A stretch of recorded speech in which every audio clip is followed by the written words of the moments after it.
I'll introduce next Dr. Graham Fedorak, one of our local faculty. I work closely with Graham as a pediatric orthopedic surgeon at Shriners and now at Kapiolani Medical Center. He'll speak on treatment options for early onset scoliosis. Hey, thanks for having me. That was an amazing talk, and I apologize, this won't be nearly as good. I'm a pediatric orthopedic surgeon at the Children's Hospital here in Honolulu. Started my career at the Shrine in Hawaii, went to the University of Utah for several years where my practice was focused on pediatric spinal deformity with a real tilt towards EOS. And came back to Hawaii because it's the greatest place in the world and want to keep my telomeres long. So the management of EOS is very challenging and controversial. This is the skeleton of a talk we gave at the Academy over the last 3 or 4 years. It's 20 minutes, what we talked about in 2 hours, so I apologize for any superficialities. I just want to acknowledge my mentors, in particular Dr. Destu for his knowledge in terms of the non-operative management of these patients, and John Smith for how to operate on these kids safely. So whenever we think about QALYs, I'm always reassured being a pediatric orthopedic surgeon because EOS is different. Untreated, it really shortens the lifespan of individuals. This is from Pearson's study from '92, showing observed deaths versus expected deaths. Folks with untreated infantile or juvenile scoliosis have a substantially shortened lifespan, very different than AIS or our adult deformity populations. So the CEOS, or the classification of early onset scoliosis, is quite helpful. It's useful for prognosis, it's useful for determining optimal treatment, and I think it's most useful for research as we get larger study groups like the PSSG and can amalgamate large groups of patients. Remember that idiopathic early onset scoliosis is a diagnosis of exclusion, and sometimes a little bit of diagnostic persistence, whether it's a trip to the geneticist or just that MRI, could put the kid into a different category. Other subcategories include neuromuscular, syndromic, and congenital. So when should you get an MRI? Well, remember that nearly a quarter of kids with presumed idiopathic EOS will have neural axis anomalies on imaging. This study was from the Lexington Shrine, showing nearly a 40% rate of neural axis anomalies when the Cobb was about 30 degrees or greater, and none when it was smaller than that. However, this is a kid I saw just 2 months ago, 26-degree curve, stone-cold normal exam, nothing on history, and she's got Chiari malformation and a prominent cervicothoracic syrinx and is waiting for her suboccipital decompression next month. So the question really should be, when can you not get an MRI? And I think that that's appropriate for many of our CP patients, some of our other neuromuscular kids. And when you are getting it, timing matters. If you can double up with another planned procedure that maybe the general surgeons or the urologists are doing so that they have one anesthetic to get that MRI, I think that can be really helpful. So remember that we're not just spine doctors. We have to look after other aspects of the patients. If they present with a congenital deformity, I just order the echo. I've had kids presenting with isolated hemivertebras who've ended up with open heart surgery within 6 months, and no one else was identifying that. Get the renal ultrasound. You can see the kidneys on the MRI, so if they're getting that, no need for the ultrasound. So how do we predict progression? In idiopathic EOS, it's important to remember that most kids presenting prior to a year of age are going to get better. This study from 1965 showed a 92% rate of resolution in kids presenting prior to a year of age. And then this study from 1970 said 90% rate of resolution if less than a year. But they don't all get better, and they need to be followed very, very closely to determine the ones that are getting worse. So Mehta's work from the early 70s is helpful for predicting progression. The rib vertebral angle difference, so the RVAD, is measured at the apical vertebra, and when it's 20 degrees or more, there's an 80% risk of curve progression, and conversely, when it's less than 20%, there's an 80% rate of curve resolution. You are going to be wrong 1 in 5 times, and that's okay. It's sort of the best we've got right now. A little bit better is if you have a phase 2 rib, in which the rib head overlaps the vertebral body at the apex of the deformity. That indicates there's a lot of rotation, and all of these curves were progressive in Mehta's work. So I like surgery much, much better than the non-operative aspects of managing these children, but we do know without question that if we can delay the implantation of metal into these kids, they're going to do better. Bess's study showed us a 13% decrease in complications for every additional year of age with traditional growing rods. A later study in the rib-based distraction population showed substantially higher complications when these devices were placed prior to the age of 3 as opposed to 3 to 6. Sometimes early surgery really is the best choice. We did a hemivertebrectomy on Monday in a 3-year-old, and so that's a great opportunity if you have a very focal deformity that you want to manage to get it done early and potentially spare them the need for further surgery. So when we're talking about non-operative treatment, I often frame this as evidence versus anecdote because I think that there are a lot of advocates for brace treatment for early onset scoliosis, but unfortunately there's not a lot of studies to support that. There's really not equipoise here. There's lots and lots of studies in support of casting in this population. I would initially consider a brace for a child that I was going to treat if they were less than a year and not particularly robust. Youngest child I've casted is 9 months. I've heard of other folks going as young as 5 or 6. This is an example. It's an 8-month-old female with progressive early onset scoliosis. It has clearly been getting worse. Cobb's 52, obviously going to continue to progress. She was 11 months at her first cast, was really flexible, had 6 casts over about 14 months. That's a pretty typical ballpark, 5, 6, 7 casts over 12 to 18 months to get resolution. She's 2, Cobb's 12, braced for a year, and then final follow-up at the age of 10. A lot better than putting in metal. The process of casting is pretty straightforward once you've done a few. There's lots of steps, but they're pretty straightforward. Need lots of folks and everybody pushing the right way. Casting is not risser casting. A lot of us, including myself and my fellowship, were trained to do risser casting, which is a 3-point bend and has not been shown to be successful in these kids. It's elongation, derotation, flexion, or EDF casting, aka metacasting. It works really well. This is a child from Hawaii who was casted about 10 years ago on the mainland and then came back for further follow-up. I think she's in Kyle's clinic now. So we published, this is the only intermediate term outcome study besides Ms. Mehta's work on casting a couple of years ago. There were 38 kids with a mean of 8 years of follow-up. They were 2 years of age at the first cast. And what we found is that about half of the kids had a curve less than 15 degrees, which in the literature we call cure, at final follow-up. Obviously, it's not final until they're all done growing, of course. 3/4 of the kids had improved at least 20 degrees from pre-treatment, which I think is pretty good. This is almost in press. Sent the second set of revisions back a couple of weeks ago and should be out shortly. This was an amalgamation of the casting experience at 5 Shriners hospitals with a minimum of 2 years of follow-up after the end of casting. The 331 kids were casted over the study period, and we really focused for this work on those with idiopathic early onset scoliosis who have the best result. The key point here, average of 5 years follow-up, substantial curves, and no significant difference between the different age groups. I think that's important to point out, as folks will often point to the better results in the younger group as indicative of maybe them having had a smaller curve. This is the key slide for casting. The kids who were casted prior to 18 months of age had wildly successful outcomes. Nearly 3/4 of them had a negligible curve at final follow-up, and 84% of them had improved at least 20 degrees. Very, very, very effective. Once they get a little bit older, the results fell off unexpectedly. The folks who had taken care of these patients for 10 or 15 years were really surprised to see this data. They did not realize that things didn't go that well that quickly. And so 35% had a curve less than 15 at final follow-up, and just over half had improved 20 degrees. Sort of makes sense. Casting is guided growth of the spine. You're changing the cast every 2 to 3 months and trying to get increase in correction. And so when the spine is growing the most quickly, that's when you have the greatest opportunity to change. Results similar 2 to 3 years of age. And then when you get to 3 to 4 or greater than 4, there's a further follow-up. I just want to point out that it's really difficult to predict which child is going to respond to casting, but I find having this age-stratified data is useful. I can tell a 3-year-old that shows up with a 35 or 40 degree curve that has been progressing, okay, we've got a 1 in 4 chance of making your curve go away. We've got about a 30% chance of knocking 20 degrees off of it. And I think that still has a lot of value to the family to have a better sense of their likelihood of having a particular outcome.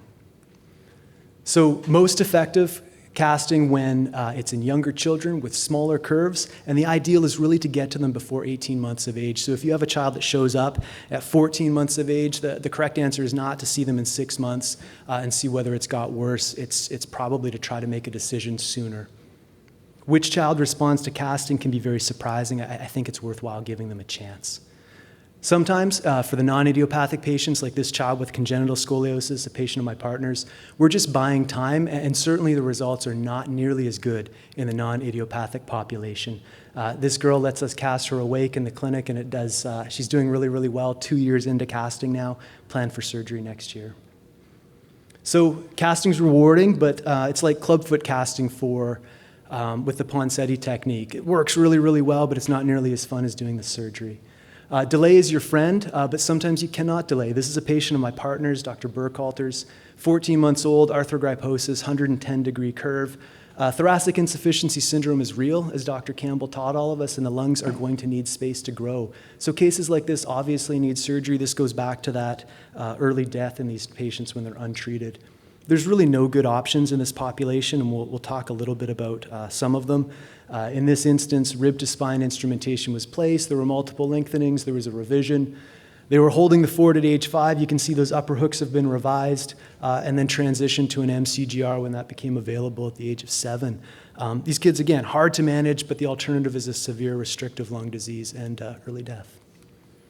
So when do I consider non-fusion surgery or growth-friendly surgery in this population? It's usually around a curve of 70 degrees. Age, flexibility, and the physiologic demands of the patient are going to be key variables. I have a preference for distraction-based strategies, tending to use magnetically expandable control rods like this patient with spina bifida.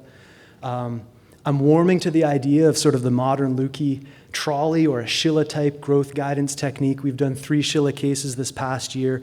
I still favor distraction-based. I'm a huge advocate, however, for early fusion for the right patient. There's no such thing as magical rods. I think that the promise was greater than the delivery, although they are certainly better than the options we've had in the past. This was presented at POSNA just a couple of months ago from the PSSG, looking at TGR versus magnetically expandable control rods. So uproar, unplanned return to the operating room, was higher in the TGR population, 23% for implant-related reasons, 13% for wound complications, and it was halved in the MCGR population. I think you have to interpret that data carefully, however. We've learned a lot about how to prevent infections better, whether it's adding gram-negative coverage to our neuromuscular kids, whether it's vancomycin powder, whether it's optimizing our cephalad fixation, and these patients were not operated on contemporaneously. The TGR kids tended to be from the earlier time course. So I like ribs at the top for smaller kids because you stay off the spine, you avoid autofusion, you allow continued growth. I'm also not too fussed if the rib hooks pull out. They're safe, they're easy to revise. You go up a level, you add a little outrigger, it's not a big deal. Remember that if you're putting in a magnetically expandable rod, you do need a flat sagittal segment for the actuator, and sometimes young kids are not big enough for that to be appropriate. And you really have to respect the kyphosis, whether that means a brief period in halo gravity traction ahead of time, or just waiting a little while, or not trying to pull them back too much. If you try to get too aggressive with these kids, you're going to end up with PJF up at the top. 5 to 6 fixation points is something I try to go by. This was presented at ICHIO several years ago, and I think it's useful. I like making a near circumferential construct at the top, and the current rod now has a thing that you can place, twist it so it covers the top of the rib and the bottom of the rib, and remember to load each rib from the bottom up. So I'll use screws in bigger kids, and a CT can help you decide. There's a couple of studies showing slightly better correction when you push with screws. You could consider navigation. I think it would be helpful. This case we had on Monday, there were some pretty small pedicles, like 3.5, 4 millimeters, and it would have been nice to have a little bit of an adjunct for placing screws. This is important. I think when these magnetically expandable rods came out, there was the dream that you would place them and then you'd get some correction, and you'd get further correction over time because you could lengthen them more frequently, and that just has not been the case. Just like with rib-based distraction and TGR, the correction you get at the time of implantation is pretty close to what you're going to get when you convert them to a final fusion. So I have a lower threshold in this population for considering pre-op halo gravity traction, particularly if there's a lot of kyphosis. In a kid who's having a fusion, they might have to have a 110-degree curve or so for me to consider traction, but in this population, 85, 90, I think there can be a lot of benefit. This is a 6-year-old kid, used screws up at the top for him. worked fairly well. I like to do my own ultrasounds in the clinic because I can lengthen them. Then I can check to see how much length I've gotten. It just takes a minute. If I haven't got enough, I can go back and get a little bit more. This is just a beware of this sort of thing. This is one of my partner's patients from Salt Lake City. He was a big boy with kyphoscoliosis, and magnetically expandable control rods were placed. I think it's a good example of respecting the kyphosis, although he was certainly worried about what was going to happen off the top in the future. However, the magnet would not connect, and so he had to be converted to traditional rib-based distraction with a Vector. So big kids, not appropriate for magnetic rods. So I really like the idea of an early fusion for what we call the tweeners, the kids between 8 and 11 years of age. It's one surgery. Because you are opening up the entire thing, you have much better deformity correction and acutely more thoracic height at that instance. The alternative to placing some kind of distraction-based strategy, you're going to have a minimum of 2 surgeries, one when you place them. You're going to have a conversion to a final fusion at the end and likely some sort of an uproar event in the middle. You're going to probably get worse deformity correction and all for maybe 2, 3, 4, 5 centimeters of growth. It's got to be worth the squeeze. It's a very patient, family, and I would add surgeon-dependent decision. This study was published last year looking at complication rates and quality of life in tweeners between MCGR fusion and tethering. Lowest complication rate in the early fusion group, much higher in magnetically expandable control rods. And interestingly, only the fusion and tether kids showed a quality of life improvement at a mean of 3 years. I love tethering for the right patient. I would be very hesitant considering tethering in an early onset population when you have a huge potential for overgrowth. Although having just released my first tether, it's pretty not big deal. So this is a kid I'm operating on next month. In my book, a really easy decision, just to go ahead and fuse them. They'll be turning 8 soon, 55 degrees on a supine film, so bigger if they're sitting up, and there's adequate thoracic height for his metabolic demand. He's a GMFCS 5.3 CP kid. He's fragile. A few extra inches won't make his life any better. Do one surgery, get it done, and try not to come back. I like all screws for the younger kids because you can theoretically at least get 3 columns of fixation. I used unit rods for the first couple years of my career, and I think sublaminar wires are great, but I agree they're probably old-fashioned. I'm using more bands now. This is another alternative, though, a patient of my partner's that we operated on about 2 months ago. 7, spastic quad CP, very similar to the last kid we looked at. And instead of fusing him, what we did was sort of a hybrid approach with a fusion through the lumbar spine and then screws that will be able to slide above that and allow further thoracic growth. The pro of growth guidance is the continued thoracic growth, and you may not need to do a definitive fusion in some of these low-demand patients. The con, they're a limited demand patient, and you've just increased the chance of needing further surgery. So in my opinion, it's an option, but I really advocate for early fusion in these low-demand, early-onset kids. I do prefer growth guidance to MCGR in this low-demand population. So in summary, casting can resolve scoliosis in between 30 to 70%, depending on the age and curve magnitude of kids with idiopathic EOS, and a much smaller percentage of our non-idiopathic population. Age you start treatment is key. When these kids end up needing surgery, I think the problems are really interesting and complicated, and each one is very unique. So having lots of different tools in your toolbox is helpful. That can include distraction-based strategies, compression-based, which we didn't really talk about, growth guidance, and early fusion. So mahalo.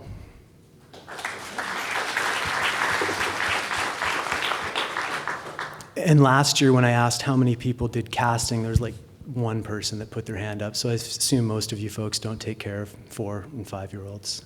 True? Why don't we do a show of hands? Who takes care of early onset scoliosis? That's better than last year. Cool. Thanks very much. Thanks. That's a very interesting presentation. So my question to you about the tweener concept, because that's pretty interesting, and I always thought it made sense, but it seems you're limiting that to syndromic patients mostly, or is it even the regular patients? No, I think that those are the patients that it's a clear-cut decision in my book. The neuromuscular kids, the kids with Depends on the syndrome, right? Marfan syndrome is very different than Right. So it's not than like Bruck's or your something. regular early Right. onset. So I would consider an early fusion in a tweener who's relatively low function when they're 8 or 9. But if you have an idiopathic child that's 10 or 11, I'm strongly considering a fusion as well. You know, I've got daughters that are, one's a teenager, one's almost a teenager, and everybody matures at a different point in time. And so I think when the magnetic rods came out, some folks were putting them in 12-year-olds to try to get a couple of extra centimeters of height. It was just, everyone was really excited about them. And now the pendulum, I think, has swung back to just get a good result, get it all done. So here's the hypothetical case. A 7-year-old with like a 60-degree curve presents to you for the first time. Yeah, idiopathic. Idiopathic, early onset idiopathic, Yeah. not syndromic. So the debate becomes, should we wait a little bit and do a definitive treatment at 10 years based on your idea, or should we start doing, if there's no magnetic rods? So if there's magnetic rods, it makes it easier, right? Mm. But if there's no magnetic rods and there's 60-degree curve at 7-year-old, would you recommend? If you make it 50 degrees, it's an easy decision for me. I'm going to wait and I'm going to try to brace them. We know that the spine grows really quickly for the first 4 years of life from Demeglio's work. And then it sort of slows down into that pre-adolescent, And then it prepubescent speeds phase. up again. Right, and it's going to speed up again around 10 in a girl, maybe 11 or 12 in a boy. And so if you take that kid with 60 degrees and you can maybe get them a little bit older, as long as they're not getting into that 70, 75, 80 degree range, if I'm close to a final fusion being possible, I might try to punt a little bit longer. Whereas if that same kid comes in and they're 5 and they've got a 65 degree curve, you know you're not going to get there. You know you're not going to get them to 10 or 11. I think it's an interesting conversation, and I think there's no right answer. You're talking about, what does this kid like to do? What's their likelihood of being compliant with a brace? If you start bracing, is the brace even working? Sometimes it does, sometimes it doesn't, particularly for I those think bigger at curves. 7-year-old bracing is not like going to help. So it's either growing. It's not going to help in the sense of making the curve better, but sometimes it can keep it from getting worse. And whether that was just a homeopathic treatment and it was just the fact that their spine wasn't growing very quickly at that age that was keeping the curve from getting worse, some of the kids hold. And so I think the decision is usually made not on that first visit. The decision is made looking at the trend of what their curve's doing. You know, if they're 55 to 60 and then 6 months later they're 65, you're probably not going to be able to wait to do an early fusion at 10, so I'd consider putting in magnetically expandable rods.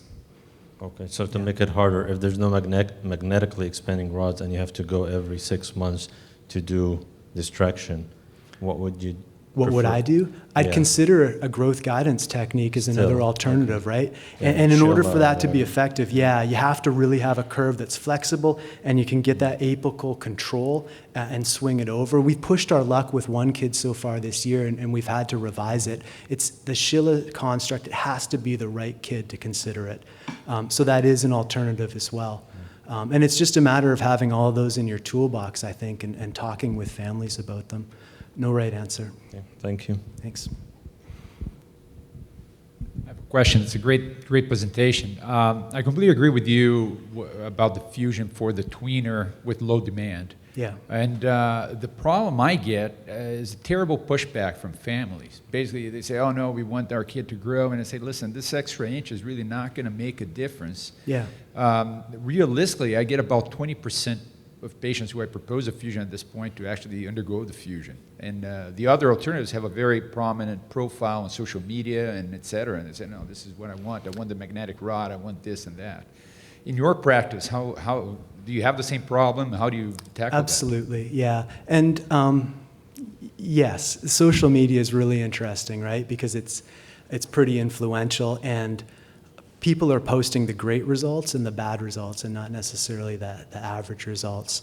It's a conversation, though. It's really shared decision making. It depends on what the child likes to do. A kid who's an athlete, I don't know how great I feel about a kid participating in a lot of sports with magnetic rods in place. I've had kids pull them out jumping on trampolines and stuff, you know, it's a problem. Whereas if a child has a fusion, get after it, do whatever you want to do, right? And so again, that just goes back to the shared decision making, I think. But yes, absolutely a problem. Another interesting thing here in Hawaii, it's the only place where my daughters who are quite small who have been average height. And so I get a lot of awfully short patients. And so that extra inch, maybe it makes a huge, huge difference when people are talking about it. They don't want to be as short as they are necessarily. So Thank you. In summary, no good answers. Thanks.